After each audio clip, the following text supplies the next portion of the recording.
Hata wewe kama raia wa kibinafsi unaposhtumiwa kuwa na makosa fulani hauchukuliwi hatua ya moja kwa moja kukamatwa. Wale makachero wa uchunguzi wa jinai wanakutumia ujumbe au wanakupigia simu kukualika ili uende ukaandikishe ile statement kujieleza kuhusu matukio wanayo kushuku kuwa mtuhumiwa, ili kuhakikisha ya kwamba, kwa sababu katika katiba ya Kenya mtu yeyote hata mtuhumiwa yeyote anasalia kuwa bila mashtaka au bila mashaka mpaka wakati koti iliyowekwa kwa mujibu wa sheria itakapothibitisha ya kwamba wewe ndiye aliyehusika katika vitendo hivi. Kwa hivyo kitendo cha hapo jana ambapo makachero wa uchunguzi wa jinai pamoja na vitengo vingine vya usalama wameonekana kuvamia nyumbani kwake gavana wa kaunti ya Trans Nzoia George Natembeya, nafikiri ni jambo la kusikitisha sana. Nataka kumkumbusha Rais William Ruto ya kwamba ahadi yake kabla ya uchaguzi mkuu wa mwaka 2022 na baada ya kula kiapo ni kwamba hatatumia asasi za usalama kudhibiti mkondo wa kisiasa nchini. Yale ambayo tunayaona kutoka katika asasi za usalama, ikiwa ni kwa gavana wa kaunti ya Trans Nzoia George Natembeya, ikiwa ni kwa aliyekuwa naibu wa rais Rigathi Gachagua, pamoja na mbunge wa Mumias ya Mashariki Peter Salasya na mambo mengine, yote ni mambo ambayo yanahusiana na masuala ya kisiasa, ambapo tunaona asasi za kiusalama zikitumika kudhibiti mkondo wa kisiasa. Mheshimiwa Rais ni vyema atambue ya kwamba anapotumia asasi za usalama katika udhibiti wa siasa anajiondolea umaarufu. Yule gavana wa kaunti ya Trans Nzoia George Natembeya amepata umaarufu maradufu katika kaunti ya Trans Nzoia. Itakuwa vigumu sana kwa mtu yeyote ambaye ana azma ya kuwania ugavana katika kipindi kijacho au katika uchaguzi wa mwaka 2027 kuweza kumngatua gavana Natembeya, kwa sababu anaonekana kuwa shujaa wa kaunti ya Trans Nzoia, shujaa wa eneo la magharibi kwa ujumla. Kwa hivyo kile ambacho wale ambao wanamshauri rais katika vitengo vya usalama na vile vile wale ambao wanathibiti asasi za kiusalama nchini wanafaa kutambua ni kwamba vitendo wanavyofanya ni kwa athari ya uongozi na umaarufu wa Rais William Ruto. Naam, kwa hivyo haifai vile, kwa sababu haifai kabisa. Kila Mkenya ana haki ya kisheria kwamba atasalia kuwa huru mpaka wakati mahakama itakapothibitisha ya kwamba amehusika au ndiye aliyehusika kwa yale zile shutuma alizowekewa. Lakini kabla ya hapo, kile ambacho asasi hizi za kiusalama zinafaa kufanya ni kumuita kwa mahojiano bila ya shamra na kuonekana kwamba wanataka kuonyesha ubabe kwa mtu fulani. Naam, wajua hatua hii inakuja baada ya gavana wa Trans Nzoia kuonekana akiwa amekosoa baadhi ya miradi ya serikali, baadhi ya masuala ambayo yanaendelezwa na serikali. Na vile vile tukimsikiza aliyekuwa naibu rais Rigathi Gachagua pia amekuwa anazungumza kuhusu masuala 1, 2, 3 ambayo ni ya kukashifu serikali. Na tukimwona pia PK amekuwa na vuguvugu ambalo alianzisha, amekuwa na mambo ya hapa na pale, mambo ya kisiasa tu. Kwa hivyo wakati hatua inachukuliwa dhidi ya viongozi hao, baadhi ya Wakenya wanahisi kama labda si kosa ama si madai ambao wanasingiziwa, lakini kwa sababu ya kukosoa serikali ambayo ipo mamlakani. Bila shaka hiyo ndio dhana ambayo inaonekana ya kwamba wale ambao wanaikosoa serikali basi wanakuwa na wakati mgumu na vyombo vya usalama. Na ndivyo nilivyosema ya kwamba Rais William Ruto alituahidi ya kwamba hatatumia asasi za usalama kudhibiti mkondo wa kisiasa. Ningependa kumsihi sana Rais William Ruto, kwa sababu mimi ni mmoja wa wale ambao humuunga mkono Mheshimiwa William Ruto kama rais wa Jamhuri ya Kenya, na kuomba ya kwamba Wakenya wampe nafasi akaweze kuwatendea kazi. Lakini vitendo ambavyo vinatokana na baadhi ya wale ambao waliwekwa katika asasi za kiusalama ni vya kusikitisha sana. Kwa sababu mfano kumekuwa na tetesi kwamba kutoka kwa naibu wa rais aliyebanduliwa Rigathi Gachagua kwamba alikuwa amewekewa mtego wa kukamatwa siku ya, nafikiri siku ya Jumapili, na kisha akafanya mchezo wa paka na panya hapa na pale, akaponyokea akaingia jijini Nairobi. Na ninafikiri kama Mheshimiwa Rigathi Gachagua na kosa ambalo ametenda, ndio hata mimi siungi matamshi yake ya siku ya Jumamosi, nafikiri siku ya Ijumaa akiwa katika kile kipindi moja cha mtandao ambacho kinajulikana kwa jina Obina Show. Siungi mkono madai yale, na nakashifu sana maneno aliyoyatoa ya kwamba 27 ikiwa kutakuwa na wizi wa kura, basi machafuko ya mwaka 2007 yataonekana kama sherehe za Krismasi. Yale ni matamshi ya uchochezi, ya kuwaeka hofu na kuwaandaa wafuasi wa Mheshimiwa Rigathi Gachagua kwa sababu ya kususia matokeo ya uchaguzi wa mwaka 2027. Haijalishi ni vipi watakavyokuwa wameweza kufanya katika mashindano hayo au katika mchuano ule, ni kwamba tayari kashawachochea. Vita vya mwaka 2007 vilianza kwa sababu ya uchochezi ulioanza mwaka 2005 baada ya kura ya maoni ya chungwa na ndizi.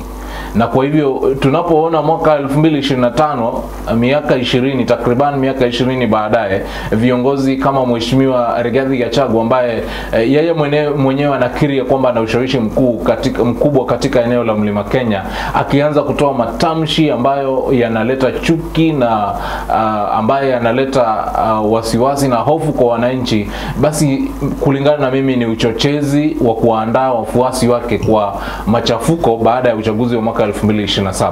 Kwa hivyo siungi mkono, lakini mtindo ambao unachukuliwa ili kuweza kumdhibiti ndio siungi mkono.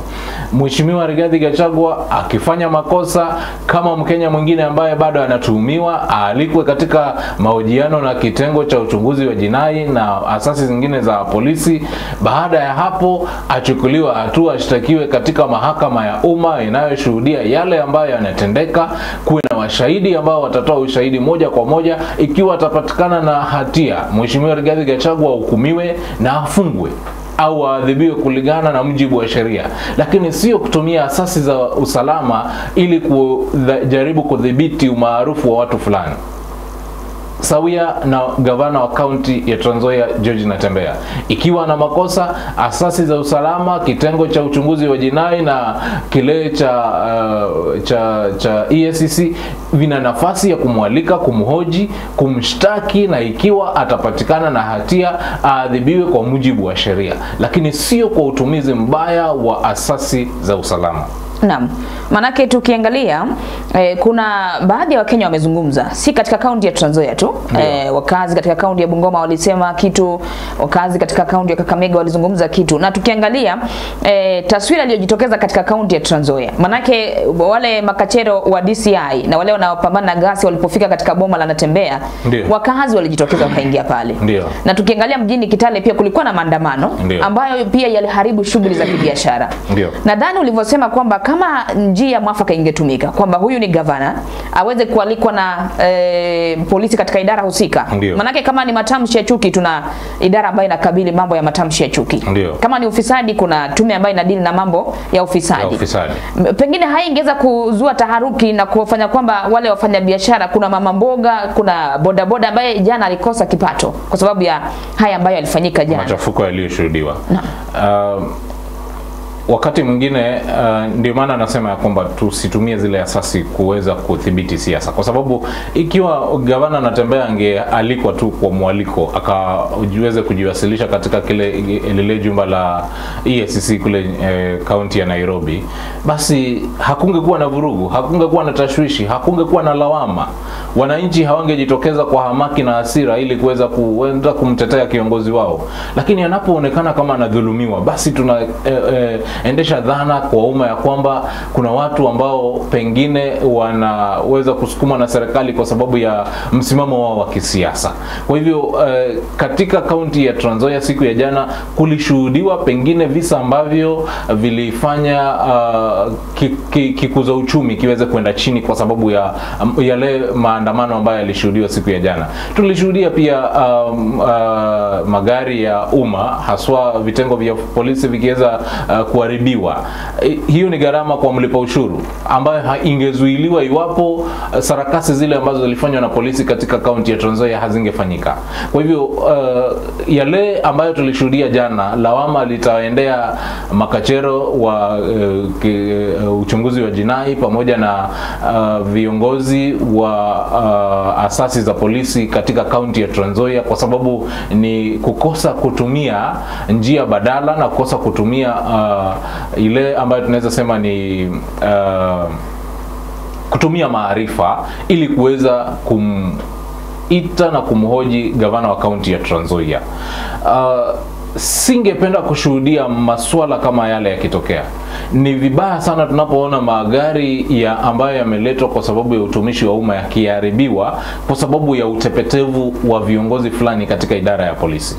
Na ingelikuwa niko katika ile nafasi ya waziri wa usalama wa ndani Kipchumba Murkomen, mimi ningewachukulia hatua ya kinidhamu wale polisi ambao walisababisha maharibifu yaliyoshuhudiwa katika kaunti ya Trans Nzoia, maharibifu ya magari ya polisi, maharibifu ya vitu vingine, iwekwe kwa uongozi wa polisi katika kaunti ile, kwa sababu wangelitumia njia badala, hakungekuwa na yale maharibifu yaliyotokea. Naam, unahisi kama, nadhani kwamba umezungumza kauli yako na umezungumza kauli ya wengi ambayo pengine walihisi ingetumika ingekuwa bora. Ndio. Na tumesema kwamba pengine njia mafaka ambayo inafaa kuchukuliwa ni kutumia njia ya heshima, kwa sababu huyu ni kiongozi, na kwa mtu yeyote ambaye ni Mkenya msema kwamba wakati anakumbwa na madai yanakuwa ni madai tu na anasalia kuwa huru mpaka wakati ambapo anapatikana na kosa, na ndiposa tuko na vitengo vya sheria ambavyo vinashughulika. Lakini baadhi ya viongozi wa upinzani walijitokeza na kusema kwamba haya yanayoshuhudiwa yote si kwa sababu ya madai ya ufisadi, lakini kwa sababu serikali inalenga kuwakandamiza viongozi kutoka mrengo wa upinzani. Kunaweza kuwa na ukweli ndani yake, kwa sababu tulishuhudia kabla ya uchaguzi mkuu wa mwaka 2022 viongozi wengi walioegemea upande wa aliyekuwa naibu wa rais ambaye ni rais wa sasa Daktari William Ruto wakiweza kuwekewa makosa madogo madogo ambayo yalifanywa kama visa vya ufisadi na kupelekwa mahakamani ili tu kuweza kuwanyamazisha, akiwemo aliyekuwa mgombea mwenza ambaye kwa sasa ni naibu wa rais aliyeondolewa, Rigathi Gachagua.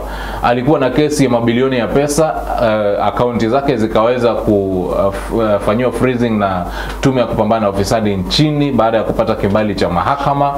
Lakini baada ya uchaguzi wa mwaka 2022 kesi zile zikakufa bila ya kuwepo na mwelekeo ni jinsi gani zilivyoweza kufa. Kwa hivyo ninaona kama visa hivyo vinarejelea, haswa tunapojiandaa kwa masuala ya uchaguzi wa mwaka 2027. Nafikiri kuna watu ambao mahali fulani hawajekuwa na kuridhishwa jinsi viongozi fulani wanavyoendelea kuwa maarufu, na pengine wameona njia ya kipekee ya kuweza kupunguza umaarufu wao ni kutumia asasi za usalama nchini ili kuweza kuwanyang'anya huo umaarufu. Kwa bahati mbaya wanawafanya kuwa mashujaa machoni pa raia ambao watashiriki katika uchaguzi huo wa mwaka 2027 tunaoongelea. Kwa hivyo ninafikiri mbinu hizi ambazo zinatumika kuweza kudhibiti mkondo wa kisiasa zinafanya matokeo yanakuwa counterproductive, sio kama vile yalivyotarajiwa. Na nafikiri ni wakati ambapo asasi hizi na wale ambao pengine walidhani watatumia mbinu hizi, haswa tunajua kuegemea uongozi unaotokea eneo la magharibi, kuna wale ambao pengine wanaona ya kwamba umaarufu wao unaweza kupotea kwa sababu ya kuibuka na kujitokeza kwa gavana Natembeya.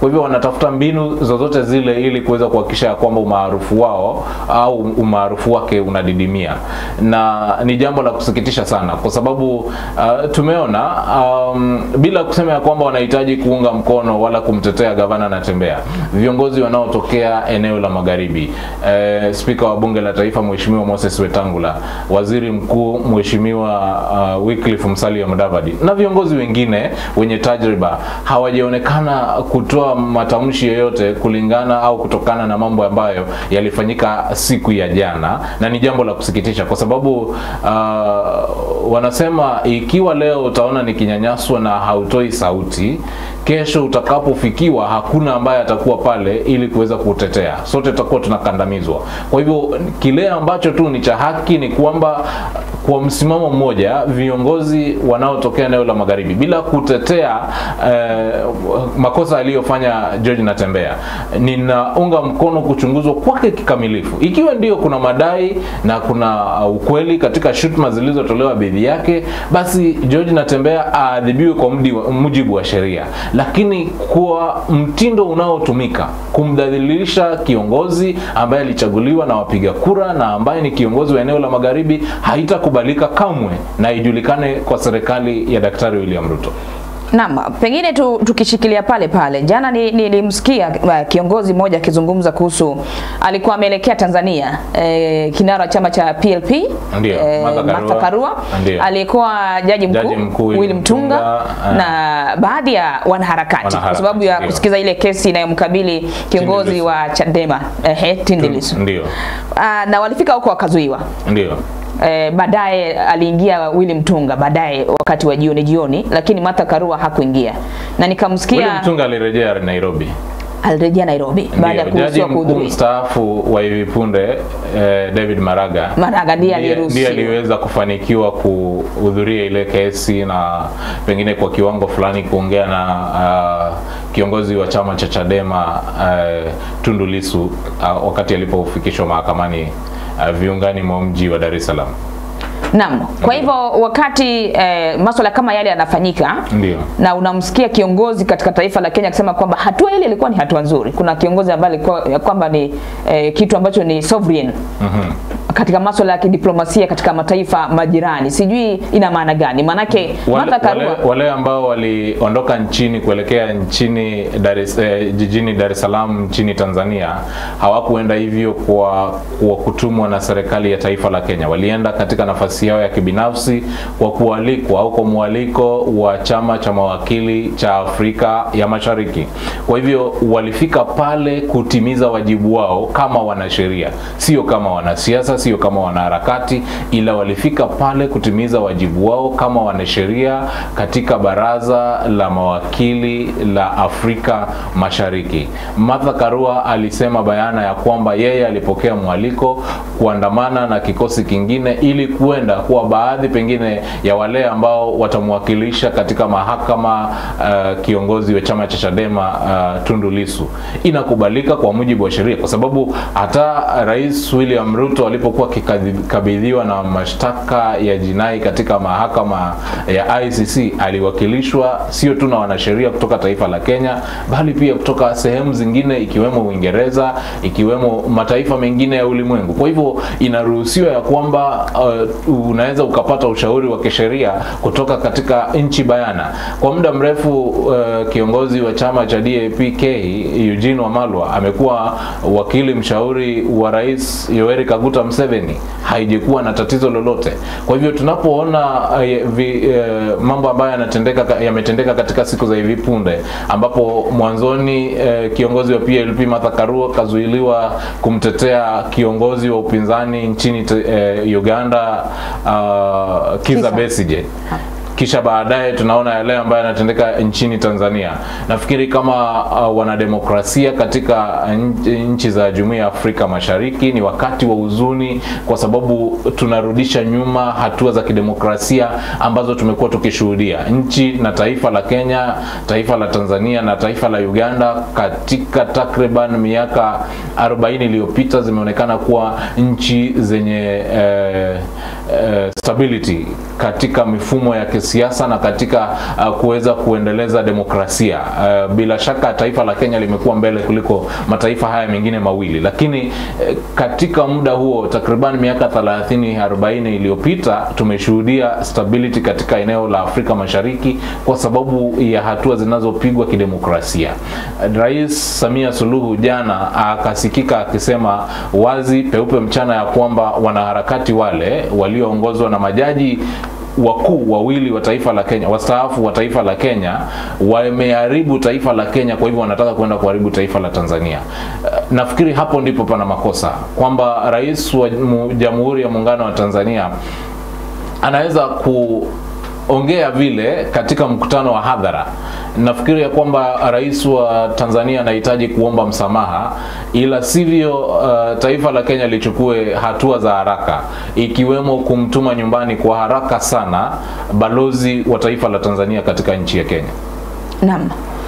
Ni swala ambalo pia halikuchukuliwa vizuri na baadhi ya viongozi, manake kama ulivyosema kwamba walikuwa na haki ya kwenda kuwakilisha katika muungano wa mawakili, hawangezuiwa, wangepewa nafasi, kwa sababu sijui alichosema rais wa Tanzania Samia Suluhu Hassan kwamba kama kwao wamezuiliwa wasije kuleta mambo yao katika taifa letu, inaashiria wazi katika mambo fulani. Hakuna aliyemzuilia jaji mkuu mstaafu David Maraga, jaji mkuu mstaafu Willy Mutunga, wala wakili wa tajriba ya miaka mingi Martha Karua na wengine kumwasikilisha yote katika mahakama ya taifa la Kenya au mahakama mengine katika nchi za Afrika Mashariki na pengine duniani. Nafikiri matamshi ya rais wa Tanzania, ndio maana nikasema anahitaji kuomba radhi taifa la Kenya kwa wakati au kwa muda mfupi ujao, la sivyo taifa la Kenya kupitia Wizara ya Mashauri ya Nchi za Kigeni imtume nyumbani balozi wa taifa la nchi ya Tanzania mpaka wakati ule ambapo rais Samia Suluhu Hassan atakapoomba radhi kwa taifa la Kenya. La sivyo hatutaruhusu pia kama taifa la Kenya mataifa jirani kukandamiza demokrasia katika mataifa yao. Sisi kama Wakenya tunajivunia hatua tulizopiga katika hali ya kidemokrasia, ambapo tunaruhusu watu wawe na usemi wanavyohitaji katika mambo wanayojishughulisha nayo, kwa kimombo freedom of expression. Vile vile wako na uhuru wa kuchangamana na watu, kwa kimombo freedom of assembly. Na kwa hivyo taifa jirani kama lile la Tanzania ambalo linaonekana kukandamiza masuala haya hayawezi kuwa ya kwanza kutusomea kama wananchi wa taifa la Kenya au kama taifa huru la Kenya. Naam, asante. Tukimaliza kuhusu yale ambayo tumeangazia leo, manake najua kwamba bado yana mhemko, bado yana hisia mseto kutoka kwa wananchi wa tabaka tofauti tofauti. Ndio. Wewe unasema vipi? Tunamaliza namna gani? Masuala ambayo yanashuhudiwa, tunaona ya kwamba tunavyozidi kusonga mbele, pengine siasa za mwaka 2027 zinaanza kujipanga au kujiweka katika mkondo fulani. Kwa sasa tunaona kuna ule mrengo ambao umeshabikia sana kuwepo kwa naibu wa rais aliyebanduliwa Rigathi Gachagua. Na kwa muda mrefu haswa tumekuwa tukisikiza mazungumzo yake yakiwa ni yale ambayo pengine yanaegemea katika mambo ya ushuru, na mwezi huu na mwezi ujao tutakuwa tunaongelea sana au kushuhudia hatua zitakazokuwa zikifanyika pale bungeni katika masuala ya ushuru na masuala ya fedha ya mwaka 2025, ambayo tayari bunge lishatoa ilani kwa umma ya kwamba wakaweze kutoa maoni kutokana na mswada ule wa kifedha wa mwaka 2027. Na kile ambacho ningependa kuomba wananchi au wa taifa la Kenya ni kwamba tuweze kuchukua muda wetu kwa ustadi, tukapitie vipengee moja baada ya nyingine mswada uliopendekezwa wa fedha wa mwaka 2025, ili tusiweze kufanya maamuzi ya mihemko pasipo kujua ni kitu gani ambacho kiko katika mswada ule wa mwaka 2025. Kwa sababu nimekuwa nikifuatilia kwa muda matukio ya mwaka wa 2024 na kilichopelekea kuangushwa kwa mswada ule wa kifedha wa mwaka 2024, na haswa matamshi yaliyokuwa yakitolewa na naibu wa rais, kwa sababu wakati ule alikuwa bado ni naibu wa rais Mheshimiwa Rigathi Gachagua. Na nikaona ya kwamba wiki moja iliyopita, nafikiri katika kile kipindi cha Obinna Show, Mheshimiwa Rigathi Gachagua aliweza kusema ya kwamba aliweza kupinga mswada wa kifedha wa mwaka 2024 kutoka mbeleni. Lakini tunapofanya utafiti wa kindani tunagundua ya kwamba baada ya mswada ule kupita katika hatua ya pili, naibu wa rais Rigathi Gachagua alikuwemo kaunti ya Machakos, nafikiri kaunti ya Kitui, akiandamana na waziri Penina Malomba na wengine. Akashuhudiwa akisema ya kwamba eneo la mlima wabunge wote isipokuwa moja, kwa wakati yule mbunge wa eneo la Githunguri Gathoni wa Muchomba walikuwa wanaunga mkono mswada wa kifedha. Na akasema wabunge wengi katika taifa la Kenya wanaunga mkono kwa sababu ni mswada ambao ni wa manufaa. Ninashangaa ni wapi mambo yalipogeukia, kwa sababu yeye anasema ya kwamba katika mikutano ya baraza la mawaziri alionyesha kutoridhika na mswada wa mwaka 2024 na hivyo basi aliupinga. Lakini kama aliupinga, je, ikawaje kwamba baada ya kupitishwa hatua ya pili akaonekana akiunga mkono mswada ule na kusema ya kwamba njia ya pekee ya Kenya kujimudu na kuhakikisha miradi ya maendeleo inafanikiwa ni kupitia utozaji wa ushuru?